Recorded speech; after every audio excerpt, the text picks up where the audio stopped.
श्री परमात्मने नमः।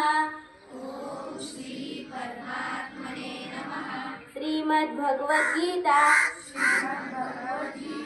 अथ द्वादशोऽध्यायः। अर्जुन उवाच एवं सततयुक्ताये भक्तास्त्वां पर्युपासते ये चाप्यक्षरमव्यक्तम् तेषां के योगवित्तमा। श्रीभगवानुवाच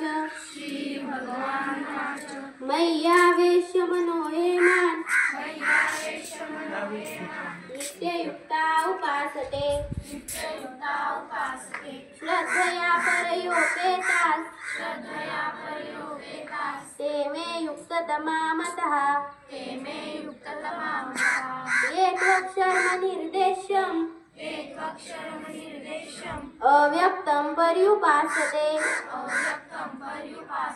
सर्वत्र गमचिन्त्यं च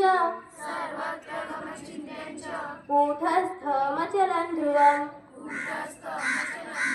संनियमेन्द्रियग्रामं सर्वत्र समबुद्धयः ते प्राप्नुवन्ति मामेव सर्वभूतहिते रतः। क्लेशोऽधिकतरस्तेषाम् अव्यक्तासक्तचेतसाम् अव्यक्ता हि गतिर्दुःखम् देहवद्भिरवाप्यते। ये तु सर्वाणि कर्माणि मयि सन्न्यस्य मत्परा अनन्येनैव योगेन मां ध्यायन्त उपासते।